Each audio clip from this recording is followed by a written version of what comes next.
ఉన్నదేంటి పెట్టింది. ఎస్, ఏం పెట్టినవనేది చెప్పిన. మీరు ఏడైతే ప్రభుత్వ స్థూమని కొల్లగొట్టాలని వేలాది ఎకరాలు ప్లాన్ స్కెచ్ గీశారో అక్కడ పెట్టింది డైరెక్ట్ నేను చెప్తున్నా. కానీ పేదోళ్ళని ఏడ పెట్టాలనే ఉద్దేశం లేదు. దీన్ని అడ్డం పెట్టుకొని ఈ కపుల్ ఆఫ్ డేస్ నుంచి మనం చూస్తుంటాం, ఊర్లలో రోడ్డు మీద పోతుంటే, మోటార్ సైకిల్ మీదనో కారు మీదనో పోతుంటే మొరుగుతా ఉంటే ఎంటబడి ఉరికొస్తా ఉంటాయి. ఒకదాన్ని చూసి ఒకదాన్ని చూసి ఒకదాన్ని చూసి ఒకటి. ఆ మొరిగే ఏవైతే ఉన్నాయో ఆ మొరిగే దానికి వాటికన్నా ఒక అర్థం ఉంది. ఈ మొరిగే దాంట్లో నిజంగా నీ దగ్గర ఏదైనా ఆధారం ఉంటే ఒకళ్ళు స్క్రిప్ట్ రాస్తారు, ఒకళ్ళు చదువుతారు, మరొకళ్ళు స్క్రిప్ట్ రాస్తారు. అయ్యో నేనేదో మిస్ అయిపోతున్నానని చూస్తుంటారు కదా మీరు అందరూ, మోటార్ బైకుల మీదనో కారులోనో ఊళ్ళో పోయేటప్పుడు అది అంట పడతా ఉంటుంది మరుక్కుంటా. ఆ మొరిగే ప్రతి దానికి సమాధానం దానికి చెప్పాల్సింది ఈ ప్రభుత్వం కానీ, నేను కానీ, నా అధికారులు కానీ. రైట్. త్వరగా శ్రీరామ్ గారు, కార్లలో పోయేవాళ్ళు ప్రభుత్వం అనుకుందాం కాసేపు. మురిగేవాళ్ళు ఎవరండి? బాధితులా? అంటే బాధితులు మీకు మురిగేవాళ్ళ కనిపిస్తున్నారా? నేను మళ్ళీ చెప్తున్నా, ఆయన ఆధారాలని మాట్లాడారు కదా. నిన్న డిబేట్లో కూడా, ఇదే సమయంలో జరిగిన డిబేట్లో కశ్మీర్ మాజీ డీజీపీ గోపాల్ రెడ్డి గారు, ఆయన షేరే కాశ్మీర్ కాశ్మీర్ పులి అని బిరుదు అందుకున్న ఆయన ఇవాటికి తిరుగుతున్నాడు 22A కింద. ఆయన ఒక అంబాసిడర్, ఆయన కాంగ్రెస్ పార్టీలోనే ఉన్నారు. మాజీ దౌత్యవేత్త, మనకి డిబేట్స్లో కూడా వస్తుంటారు, డాక్టర్ వినోద్ గారు. ఆయన సూర్యాపేటలో ఆయన తిరిగాడు. అండ్ నిన్న ఒక లాయర్ గారు, 40 ఏళ్ళుగా సీనియర్ న్యాయవాది, ఆయన నిజామాబాద్లో ఆయన తిరుగుతూ ఉన్నాడు. మరి ఇలా తిరుగుతూ ఉంటే మొరుగుతూ ఉన్నారని అంటే ఎంతవరకు కరెక్ట్ అండి? అంటే ఈ ప్రభుత్వం రాకముందు వీళ్ళు కూడా మాట్లాడారు కదా, ప్రతిపక్షంలో ఉన్నప్పుడు. ఇప్పుడున్న కాంగ్రెస్ వాళ్ళు కూడా అప్పుడు 20TA గురించి మాట్లాడారుగా. అప్పుడు మరి వీళ్ళని ఏమనాలి ఇప్పుడు? కాబట్టి ఏంటంటే ఏదో ఇలాంటి పిచ్చి మాటలు ఈ వెనకాల ఏదో మరుగుతూ ఉంటాయి. అసలు మొరిగే పరిస్థితి మీరు ఎందుకు తీసుకొచ్చారు? మీరు కదా తీసుకొచ్చింది. ఆ పరిస్థితి తీసుకొచ్చింది ఎవరు? ప్రభుత్వాలు. ఏ ప్రభుత్వం అయినా, అప్పటి ప్రభుత్వం అయినా, ఇప్పుడు ప్రభుత్వం అయినా, ఎప్పటి ప్రభుత్వం అయినా, మీరు ప్రభుత్వాలు చేసిన పనికి దాన్ని ఎవరైనా వేలెత్తి చూపిస్తే ఎందుకంత ఉలికి పడుతున్నారు? మీరు ఉలికి పడడమే కాకుండా మిమ్మల్ని మీరు ఏనుగు అనిపించుకుంటున్నారు. మీకు మీరు చెప్పుకుంటున్నారు ఏనుగని, కానీ రివర్స్ లో అనుకుంటున్నారు. ప్రజలందరూ రివర్స్ లో అనుకుంటున్నారు. కాబట్టి ఏంటంటే అలాంటి పరిస్థితులు తెచ్చుకుని ఈ రోజు మీరు రోడ్డు మీదకి వచ్చి మీరే ఒప్పుకున్నారు, మీరు తప్పు చేసాము మేము అని మీరే ఒప్పుకున్నారు. ఒప్పుకున్న తర్వాత మళ్ళీ మీరు ఏనుగంటారేంటి? కనీసం సిగ్గుపడాలి కదా. మేము చేశాము, తప్పు చేశాము అన్నప్పుడు మీరే ఒప్పుకున్న తర్వాత మాకు సిగ్గేస్తుందని చెప్పి ఇంట్లో దాక్కోవాల్సింది పోయి మళ్ళీ మేము ఏనుగని చెప్పుకుంటారు. అసలు నిజంగా అండి ఈ 22A అనేది ఒక భయంకరమైన చట్టం. అసలు 22A ఎందుకండి అసలు నాకు అర్థం కాదు. గవర్నమెంట్ స్థలం కంప్యూటర్లో మీరు నోట్ చేసుకుని ఉంటే కంప్యూటర్లో ఉంటుంది కదా, లేదంటే ఎండోమెంట్ ల్యాండ్ కింద ఉంటుంది కదా. అసలు దాన్ని వేరే వాళ్ళు రిజిస్ట్రేషన్ చేయడం ఏంటి? రిజిస్ట్రేషన్ శాఖ దగ్గర ఉంటాయి కదా. మళ్ళీ 22Aలో పెట్టడం ఏంటి, తీయడం ఏంటి? ఎవరి భూమి వాళ్ళకు ఉంటుంది. ప్రభుత్వం అయితే ప్రభుత్వం ఉంటుంది, గవర్నమెంట్ అసైన్మెంట్ ల్యాండ్ అయితే అసైన్మెంట్ ల్యాండ్ కింద ఉండాలి, ఎండోమెంట్ అయితే ఎండోమెంట్ కింద ఉండాలి, లేదంటే అటవీ శాఖ భూమి అయితే అటవీ శాఖ భూమి కింద ఉండాలి. దాన్ని ఎట్లా రిజిస్ట్రేషన్ చేస్తారు? దానికోసం మళ్ళీ 22A ఏంటి? దీన్ని మళ్ళీ మిస్యూజ్ చేయడం ఏంటి? అసలు 22A పెట్టారు అంటేనే మీకు చేత కాలేదు, రెవెన్యూని మెయింటైన్ చేయడం మీకు చేత కాలేదు. 22A పెట్టారంటేనే మీకు చేత కాదని అర్థం. ఏ ల్యాండ్ని ఎలా మెయింటైన్ చేయాలో మీకు చేత కాదు అని అర్థం.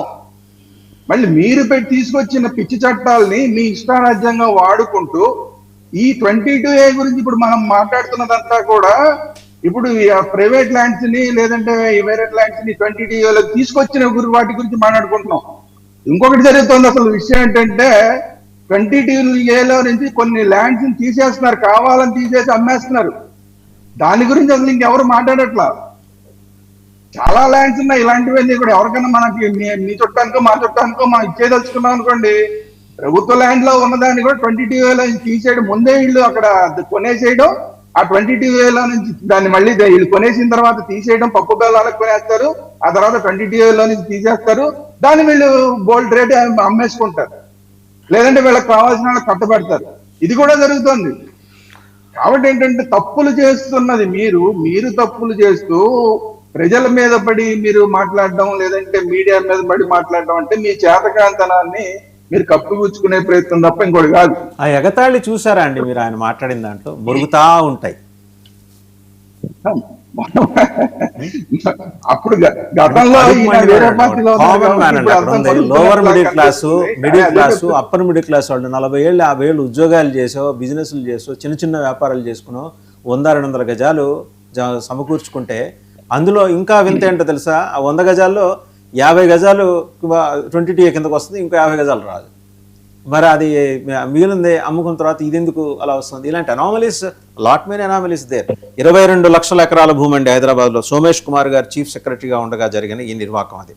వారు ఏం చేశారు ఆ రోజు? ప్రభుత్వానికి, అప్పటి ప్రభుత్వానికి వారు ఏం హామీ ఇచ్చారు? మనం ఇది గనక చేస్తే సంవత్సరానికి 25,000 కోట్ల రూపాయల రెవెన్యూ. మీరు బిజినెస్ చేస్తున్నారా, ప్రభుత్వం నడుపుతున్నారా? బిజినెస్ కాదండి, బిజినెస్ కాదు, పొరపాటు బ్లాక్ మెయిలింగ్ చేస్తున్నారు.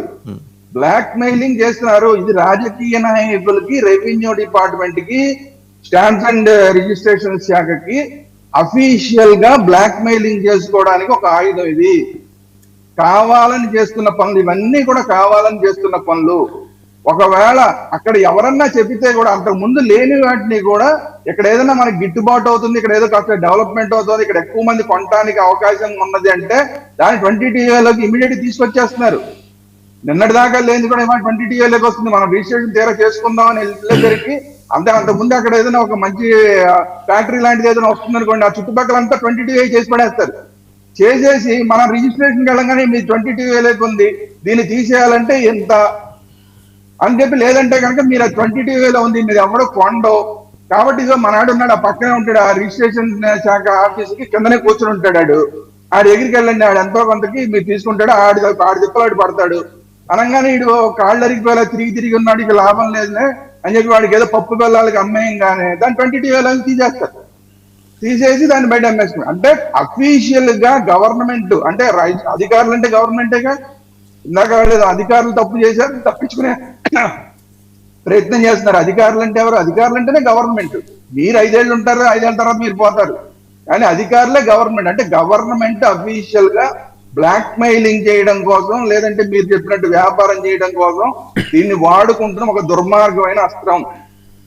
అసలు ఈ 22A, నేను అందుకనే అంటున్నా, అసలు ఈ 22A అనే దాన్ని తీసేయాలి. అసలు టోటల్ గా 22A అనేది ఉండకూడదు.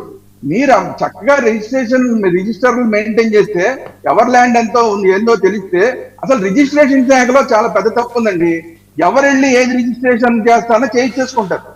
డబ్బులు కడతాను, నీకు స్టాంప్ పేపర్కి ఎంత కట్టాలో చెప్పు, ఎంత కట్టేస్తానంటే రిజిస్ట్రేషన్ చేసేసి ఆ తర్వాత మీరు కొట్టుకోండి అంటారు చాలా చోట్ల.